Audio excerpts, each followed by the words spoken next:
What's good with the YouTube? You already know Big Flocka with a convict's perspective, man. I'm smashing, dashing, sliding on through with a little bit of energy, man. And this is the moment that everybody's been wanting to hear, man. There's been rumors, there's been stories told about this, man. Everybody has their own opinion. Nothing's ever came out of the horse's mouth till now. Snoop is going to go into where he declared war against the Nuestra Familia and took a stance. How you doing, Snoop? Absolutely. I'm doing great, man. I'm just gonna let you go, take off with this, and go where it goes because only you could tell this story. Absolutely. And like you said, on no platform have I ever touched on this. So this is exclusive because everybody knows about it. Everybody's aware of it, especially my compadres. So let me start off by expressing that, there's a misinterpretation. There's people that believe that the Rider movement was founded on December 31st of the year 2000, but that's not the case. Leading up to that historical event, there were many instances that had transpired with me and these soldados who basically indicated that they had a target on me because of what I was doing, because of what was transpiring. After I established the Rider movement in Sacramento in 1999, I went to work. What I mean by that is, I had time to contemplate what my moves were going to be, how I was going to go about doing things, and I was innovative. I was ambitious, and I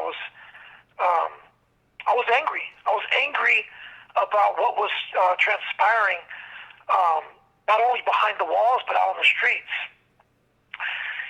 By this time, I had,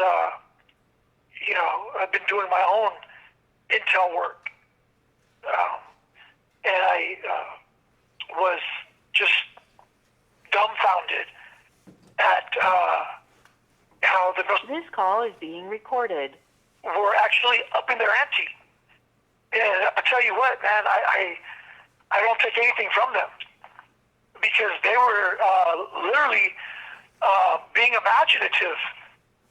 And this is the first time that I've ever seen them do that. So it was very interesting. And what I mean by that is they were actually marketing. They were marketing themselves now.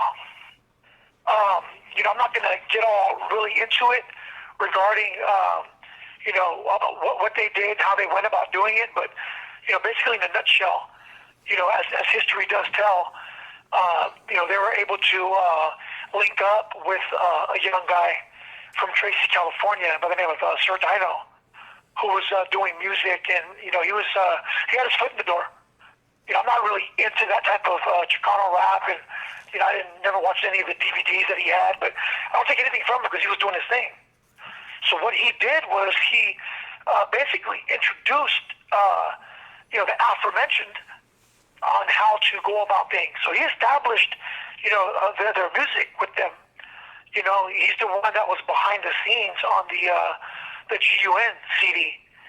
But what was very provocative was the way in which they were marketing the format. They literally had it on a CD. And like I said, I was, I have to give them props, man. They were finally doing something different. And so as a result of that, I knew that it was necessary for me to do what I needed to do and establish myself. Because basically what I was indicating was, okay, I've always had a fuck prison mentality. Even right now, I've been incarcerated for 19 years. But, I still am more relevant now than I've ever been. And I'm still ambitious. And I'm still successful. You know, I don't allow my predicament to define the essence of who I am and what I'm able to achieve. But because of my fuck prison mentality, my goal was basically to say, you know what? You guys can have prison. Fuck prison. But I'm out here on these fucking streets. You know, and you know, people know my reputation. I'm not going to sit here and, you know, get all into that and, you know, be you know, accused of being, you know, arrogant or narcissistic and, you know, what else these, you know, low self-esteem individuals refer to me as, because it's not true. But, you know, I do have a lot of love from a lot of people, man. You know, I'm very business-oriented. So what I did was, you know, I got, you know, my young thugs and my goons, and I started countering what they were doing. And like I said, you know, this is known history. I'm not sitting here, you know, putting any kind of false labels on anyone, creating a false narrative, because that's not the case. It's not what my goal is. But, you know, at that time, what was happening is anybody that was doing music, you know, there was a lot of, you know, local underground hip-hop artists, as well as, you know, people that were having, you know, any type of business out there. What was going on was they had a street team. And what the street team was doing was, you know, pressing up on these individuals and basically letting them know, hey, look, this is what's up from now on. And these guys started getting taxed. Literally, they started getting fees, you know, onto whatever they were doing. So now these guys are accumulating revenue.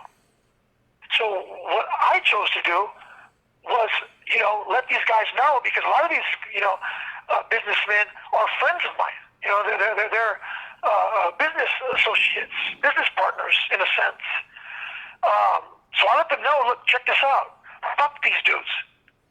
Don't worry about it. You know, I got you. You don't have to contribute to them financially. You know, what they were doing was basically enforcing policies from prison out on the streets. So what I did was I got some of my, you know, young thugs, and I had them networking and, you know, working side by side, hand in hand, with a lot of these, you know, individuals. You know, a handful of them were D-boys, you know, and we all know what that is, but, you know, I'm not going to really get all into that. But what I will say is, I let these guys know, don't worry about it. You know, I don't got your back, I got your fucking front. This call is being recorded. And, you know, I worked out some things, you know, with known people out there. And people know the story. People know what I was doing. You know, people know what I was doing. But I was really pushing it. I was proud. I was representing the Nathaniel Riders. I was letting people know I don't give a damn about what these dudes are talking about. Just don't worry about it. I got you. You know, mind you, a lot of these guys have never even been in prison at this time. They've never been incarcerated. So, of course, they just want to, you know, continue doing what they're doing without having to worry about, you know, the nuisance that was being bombarded, you know. It was being bombarded by. It was wrong. You know, I've always been a self-sufficient man. I believe that every man should acquire the abilities and the aptitudes to accumulate revenue, you know, for himself as well as for his family, you know, by all means necessary, you know. So, like I said, anybody who had anything that instead of negative energy, I was obliterating them. You know, there's many people that I beat the living shit out of. You know, for instance, in Southside Park, you know, I had a lot of youngsters that were, you know, they were my younger generation, man. You know, and Southside Park, you know, is a small barrio, where a lot of family is family oriented. So, I got a lot of cousins and, nephews and primas and tias, all from that area. So they all know me. I've always been with the festivities. I've always been fully with the function. It's just the way that I am. It's in my DNA. I'm built like that. I have tenacity and passion. And I wasn't, mind you, I wasn't suddenly deemed no good. I wasn't kicked to the curb by my own people. I want people to understand the essence of it. I was a Norteño. And what I was doing was not being willing to conform to this absolute nonsense that was being promoted. It was being promoted. I was countering that. I wasn't with that. I was proud to be doing what I was doing. So, lo and behold, I'm out for quite some time. And, handling my business. There was a few individuals that, were doing their thing. And they were basically soldados that were,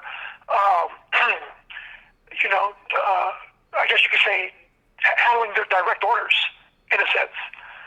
But these are guys that I know. I grew up with a lot of these individuals.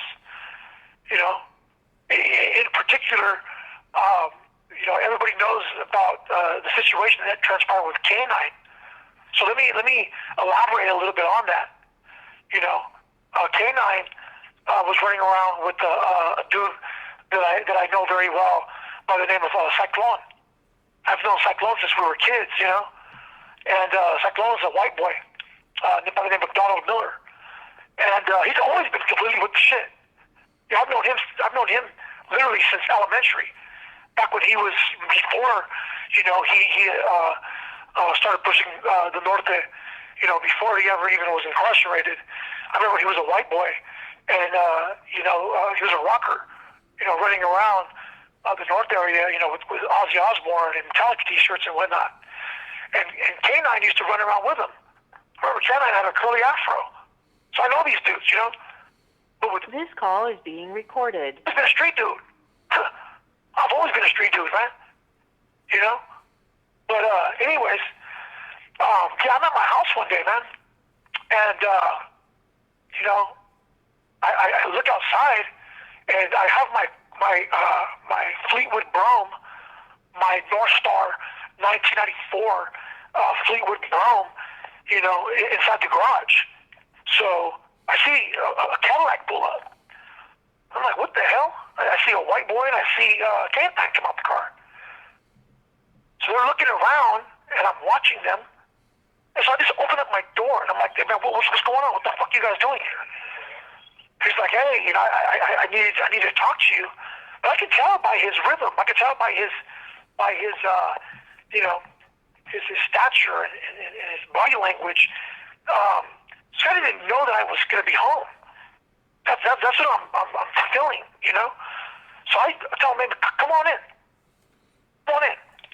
And mind you, he has a white boy with him, that I don't know. So I press up on the white boy, and I ask him, what's up, man? Where you from? What's your name? And I have them sit down. I ask them, what's up? I told him, look, before we get into anything, I will let you know, don't you ever come to my fucking house without being invited. Straight up, man.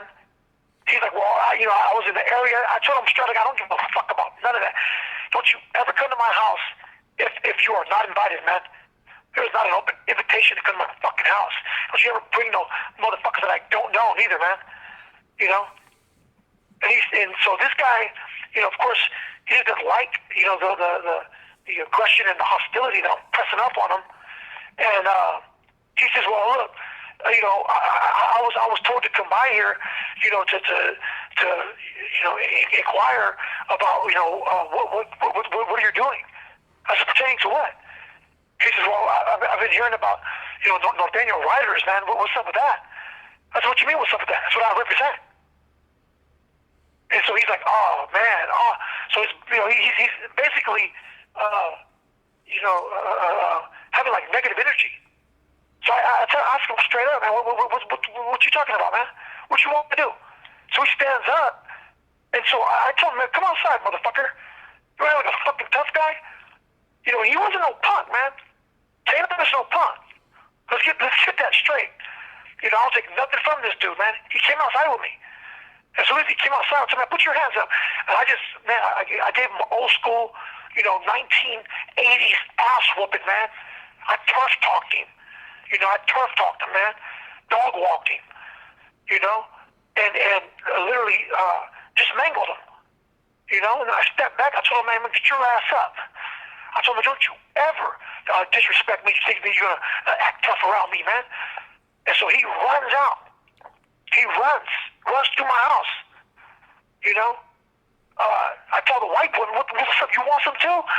The white boy's backing up, throwing his hands like, nah, man. I told him, get the fuck out of my house. So suddenly, I see, this individual, playing, with his seat, going up under his seat. And so I'm looking at that as a sign of aggression. So I went ahead and grabbed my weapon, which was a Mossberg, and I posted it right by my kitchen window. And as soon as I seen him walk up the walkway, thinking he's creeping, I just jumped.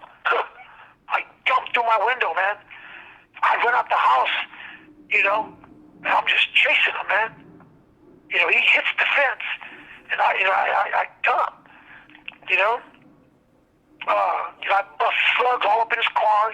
This call is being recorded. Let me know straight up.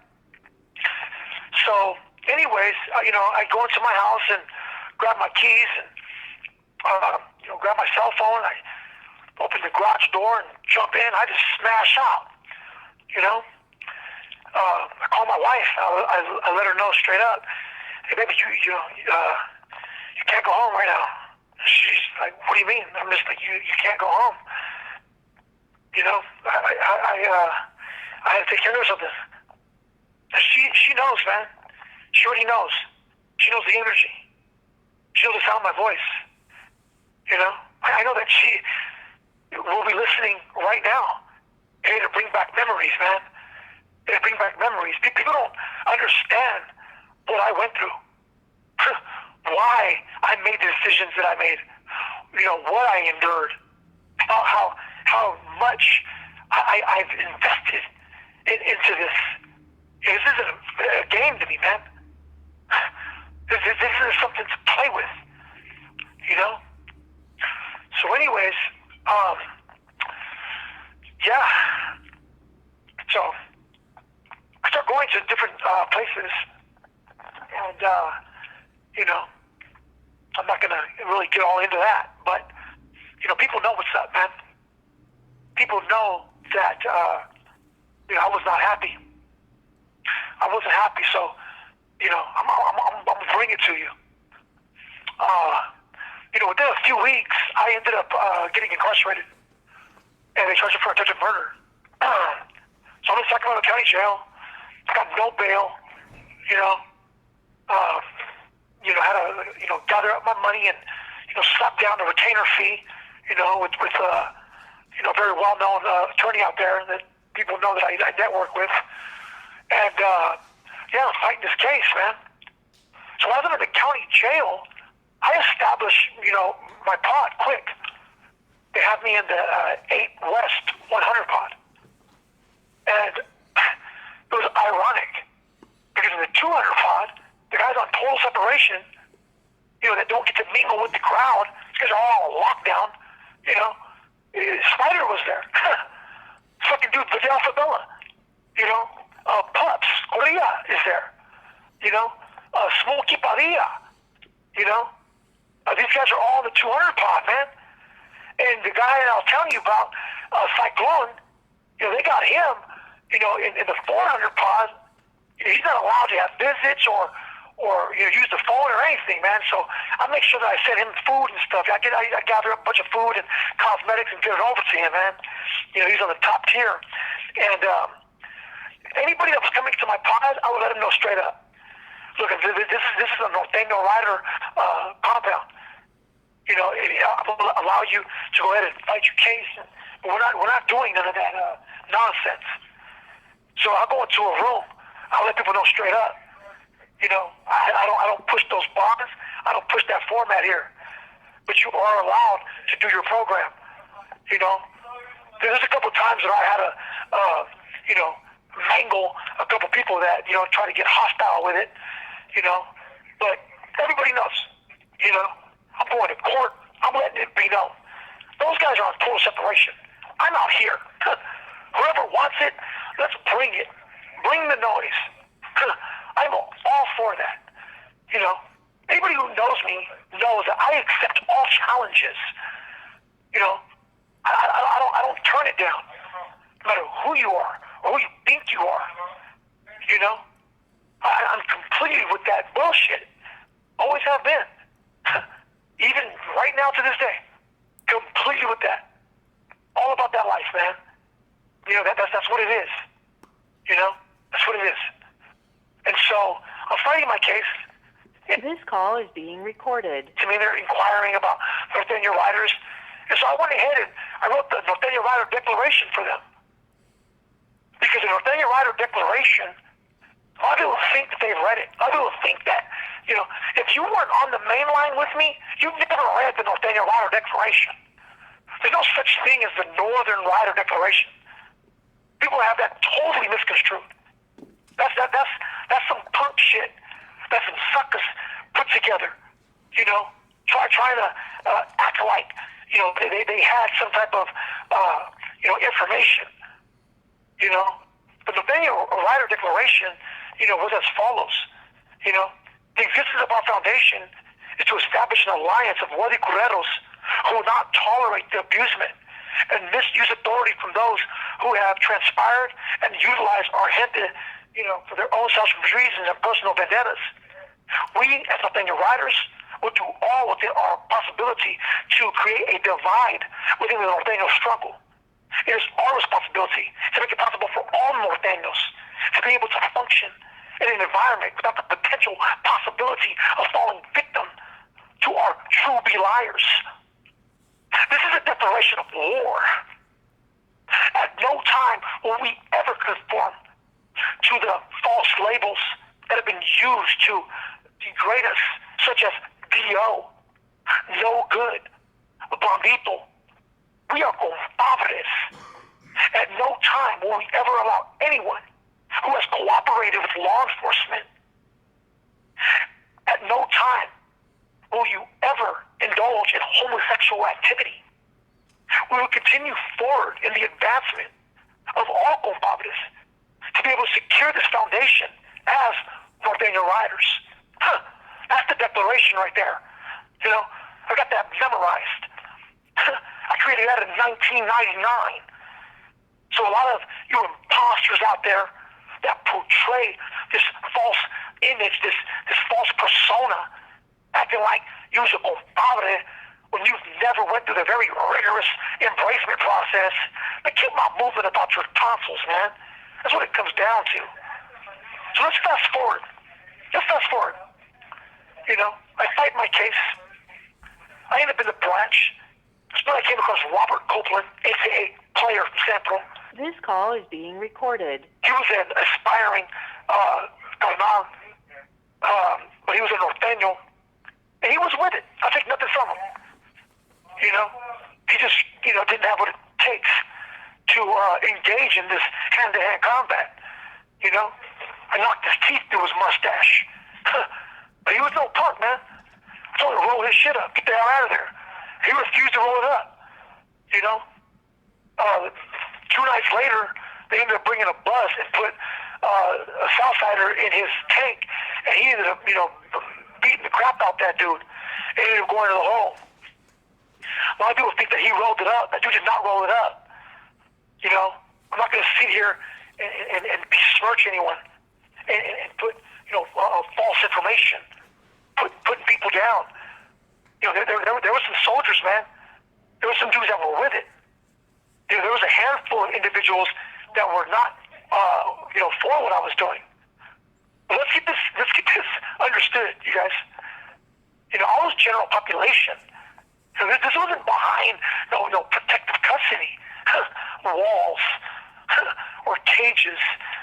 I was the general population, representing my movement, pushing up on it. I ended up getting to Tracy, and they send me to an establishment called East Wing. When you first get there, you either go to East Wing or West Wing, and that's where you go through the orientation. So when I get there, I see Weddle from Modesto. I see Weddle right there, man. I've done time with him on a couple of occasions. Him and I were in Solano together. And I know that he's a functioning norteño. He used to be a hermano, but he got his, title stripped from him, just yanked from him. Got his identity just relinquished. Kind of like, some individuals. But anyways, as I was saying, I see him, and I'm like, what's up, man? So he looks at me, he has a broom in his hand, and he says, who's that? I'm like, that's Snoop. He's like, BadAss? I'm like, yes, absolutely. And I'm kind of happy to see him because I know I'm going to get some shenate. I know I'm going to get some soups and some chips and some cosmetics and whatnot. I've always got that coming. I've helped him out on several occasions. So he looks at me and he nods his head. And I'm like, what? Hold on, wait a minute. Nodding your head? What the fuck are you nodding your head for? So mind you, I'm in line with a bunch of other inmates. There's a kid named Ray that's with me. He's the guy that I slapped the shit out of, ironically. But he's right there. He's got another kid named Brian Steele from Sacramento, from the Gardens area, I believe. He's right there. So I got some homeboys right there. There's also a dude named Angel from Woodland. So we go sit right there, and the CO is telling us, look, this is what you're going to do, and he's giving his orders on what we need to do and how we're going to conduct ourselves in his household and whatnot. Just the same shenanigans, So I look to my right and I see about 4 individuals right there, and one of them's pointing at me like, yeah, that's him. So I throw my hands up like, what's up? I throw the Playboy to him, man. I throw up that bunny to him. What's happening? And so, they're nodding their head. And so, okay, I'm thinking we're going to go ahead and regulate this function right now. And so, when they tell us what cells we're in, I'm on the 3rd tier.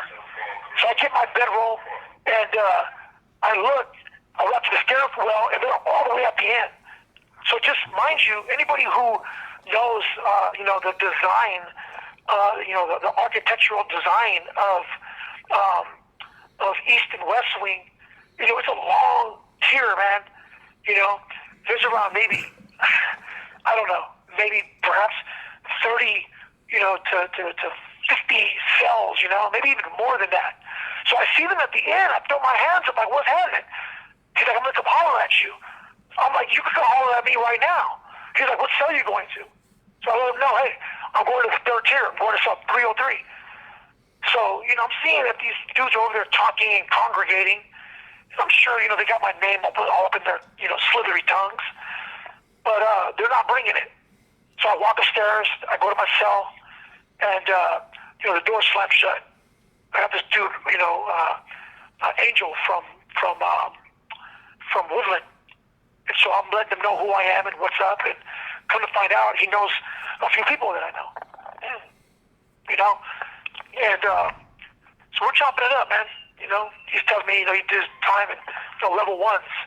He's been in Vacaville Ranch and New Folsom, and and mind you, I don't take anything from those guys. I mean, I've never been there. I wish I had the privilege to do some time like that, but you're not even in prison, so he doesn't really have that mentality. But I'm letting them know, hey, look, I don't think I'm going to be here for long. So sure enough, here comes Weddle. Comes to my door and tells me, man, what's going on, Snoop? I said, what's happening? He said, you tell me. I said, what you mean? What's happening? This call is being recorded. They want you in the back. I said, well, hey, I want them in the front. So what you talking about? He said, well, there's a few people that don't belong here, so if you want to do a removal, we can do that. So I know he's insinuating that I can't be here. And so I'm flabbergasted because, me and Weta have the time together. And mind you, he does level 2 time, He does level 2 time. I was in Susanville Sierra yard with him, But he was functioning. He was kind of lightweight running that yard for them, So anyways, I'm like, okay, it's all good, man. I'll holler at you, And so because of, what he was conveying, basically letting me know that, I'm not welcome here, I know what I need to do. So, a few hours later, it's dinner time. So our doors open and, I come downstairs and I got this trash bag and I got this stuff, in there, some wrappers and paper and whatnot. And, Weddle's holding the trash bag. And so I go ahead and I, dump the trash. I just clock him with a stiff left, stumbled him. He tried to, swing back and I just lit him up. I lit him up, three-pieced him, and just ended up cracking him with a nice stiff right and, rendered him unconscious, smooth out. So they were like, get down, so I go ahead and I prone out. I let people know straight up, man. This is Nathaniel Riders. And I'm yelling it proudly. And, they cuff me up and, take me to medical, examine me. And they sent me to L-Wing, which was the K-Wing overflow. So L2 is all GP AdSeg overflow. So, I get there and they got me there for battery on an inmate. And so, I'm talking to Weddle and he's pleading with me. And he's like, man, Snoop, please, man, you tell him I took off on you. I told him, okay, I'll think about it. Not. So the 4-yard ends up coming out for program, the next day. And so I see them. I see guys that I know. I see this, this little dude, Jasper. I see this guy, Xavier McGrath, Solo. And, I see some of my black friends, my African partners, Hotari, He's been a friend of mine since I was young, man. Hotari was around maybe in his 40s at that time. And so I've got my 114 lockup order. And what a 114 lockup order, for those that don't know, it just describes why you're in administrative segregation. Mm-hmm. So it lets, it has my name, it has Weddle's name, and it says that, I committed an act of battery on him. So I let the 4-yard know, hey, Buenos Dias, 4-yard. Who's that? I'm like, BadAss. And they're like, man, what's going on? And how you doing? I said, yeah, I obliterated Weddle out there in, East Wing. And they're like, Weddle who? I said, from Modesto. And so I tube up my 114 lockup order. I make a tube. I put it out of my, there's a screen on the outside of the window, a metal screen. So what you do is you create the tube. It's like a dart, and I blow it out there. And I let them know, hey man, make sure you're ready for me. I'm coming out. Are you coming out? I said, absolutely, I'm coming out. And over there in the corner, who is it? I see an old canine right there. Ironically, he's got a cane. He's walking with a cane. And so I yelled at him. I said, hey, how you doing, man? How you feeling? Now let these guys know straight up, man. Be ready, because I'm coming. This call is being recorded. There's no disrespect. These guys know what's up. I know what's up with them. I don't take anything from any one of those men out there on that 4-yard. Anyone who has ever been on the 4-yard in K-Wing, which is a Nuestra Familia stronghold, they know that's a tight-knit yard. They don't allow no weak leaks out there. You got to do the festivities in order to be out there programming. You know, I'll take nothing from any of those guys, man. So I go to the committee, and at the time there was the associate warden named Moore. He knows me because I've been to administrative segregation several times. Every time I come to Tracy, you best believe I'm being that K-wing. I don't really get along with others much. People are trying to dictate my program. I don't allow it. I don't tolerate it. So I let them know, hey, I'd like to go out to the 4-yard. So, yeah. I have a couple of friends of mine. My big homie from Southside Park, Fatso. He's one of the only couple of individuals that I ever gave the privilege of referring to as my big homie. And the reason why I refer to him as my big homie is because he's always, represented himself. Yeah. As he should. And he was, instrumental in the development of my youth, And so, yeah, I refer to him as my big homie, man. I let him know straight up, look, when I come out, it's on. And so, mind you, he's just done nothing but level 2 time. He's been a Soledad and Susanville and, Vacaville and, but he was a D number. So he's been doing time for many years, He's about maybe 10 years older than I was. But I'm letting him know straight up, man. I'm going out there, I'm handling my business. And he's like, man, Snoop, just calm down, man. Go out there and just, voice your opinion. I'm like, man, it's not about that, bro. I want to know what's up. Are you with it? And he's like, man, Snoop, are you serious, bro? I'm like, yes. And he's like, man, I got you, Snoop. I'm not going to let nobody jump you. I said, okay. I said, what about you? And it's my boy Crazy, Mike Montez. He's in the hole. He's in the hole because he paroled from New Folsom. He paroled from New Folsom's hole. So he's right here, and me and him had just did our thing over there in Folsom, previously the year prior. So I'm hollering at him. I'm like, man, what's up?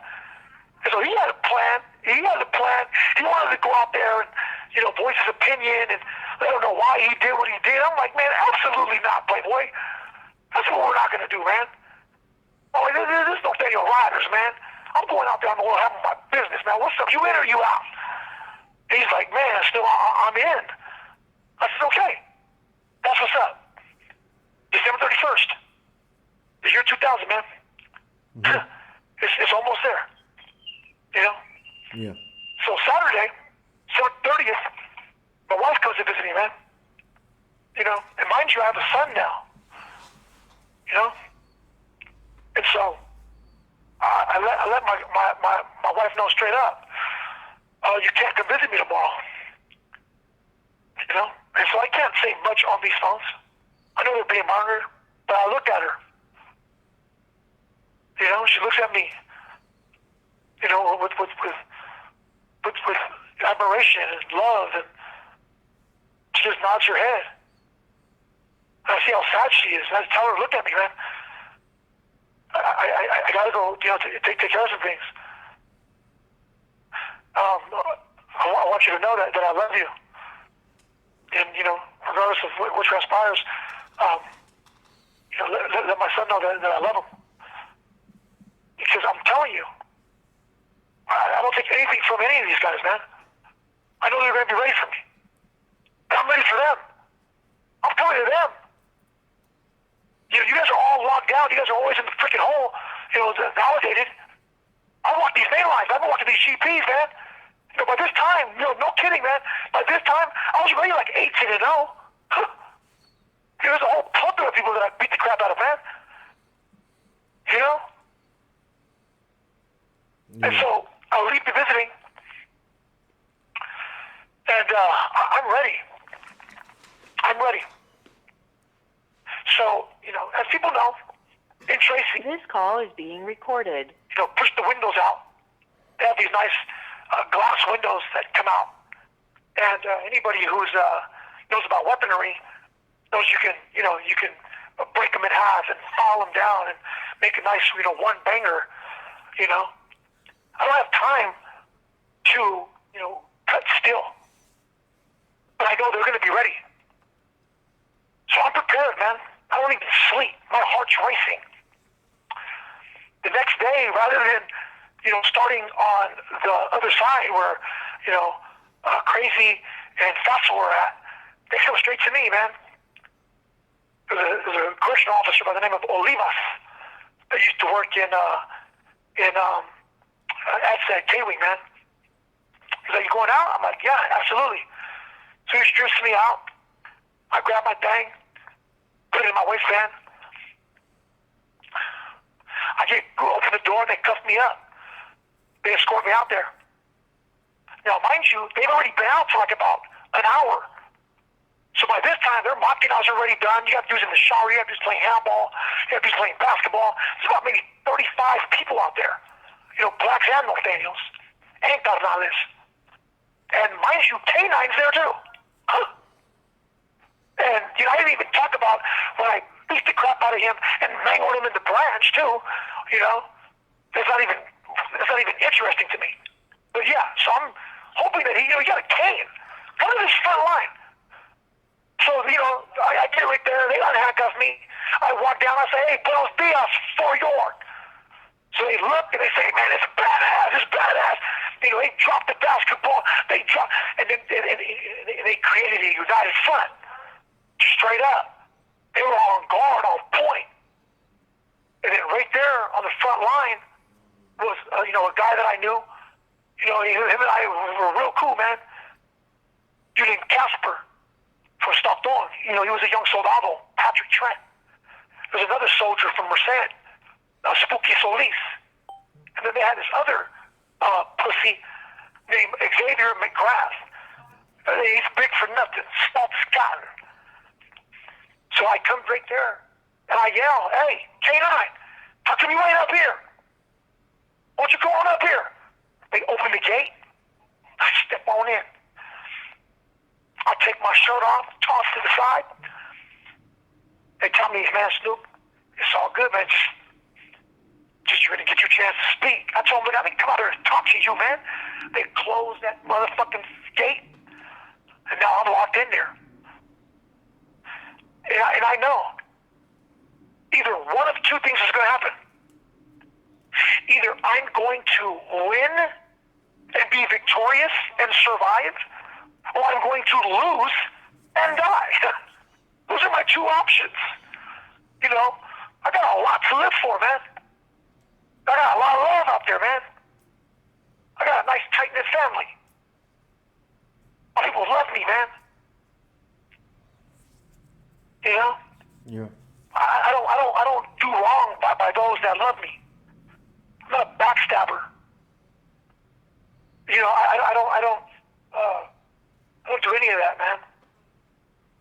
But it's only cracking. So I'm like, what's happening? What are we doing? So as soon as I square up, I see from my peripheral vision on my right, this dude Solo's going for his thing. So I see him fidgeting with his thing, and I just hit him with a nice solid left to his jaw area and knock him smooth the fuck out.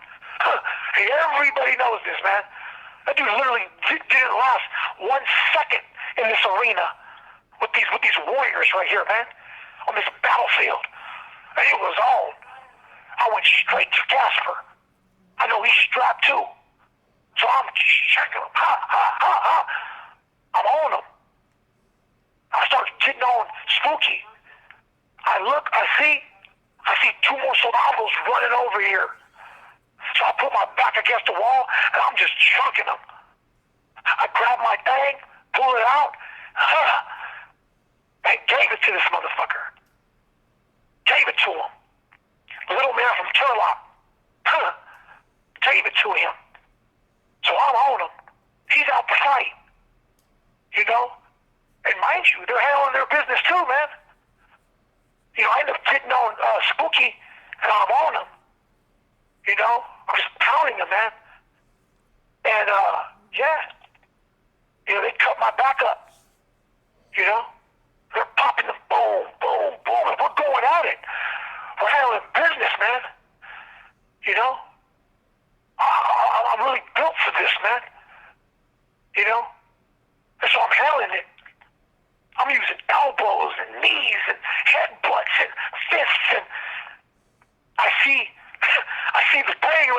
call is being recorded. Kid, so I'll go ahead and I snatch that up. I back on up and they back up. So I just rush forward, man. I just rushed forward and just started giving it to them. I took their thing, man. Everybody knows it. Say this ain't, putting too much on it. Actually, I'm taking a lot off of it, quite frankly. But I'm giving it to them, man. And so we're going at it. And they're busting shots, man. Yeah, it's so ironic, man. It's just so, I'm not really into numerology, but I find it fascinating. But they popped 18 rounds, man. They popped 18 blocks. And if anybody remembers those blocks, Yeah. those are not friendly. You know those, Flacco? Yeah, trust me, I know those. Remember them wooden blocks? They ain't no joke. So, yeah, I'm getting shot.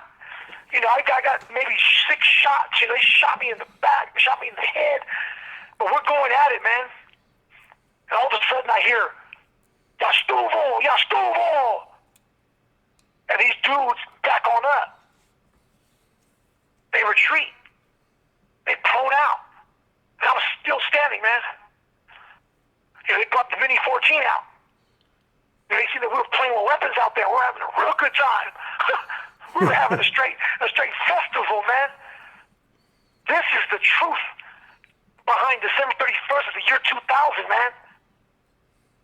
That is not, the day that the rider movement was created.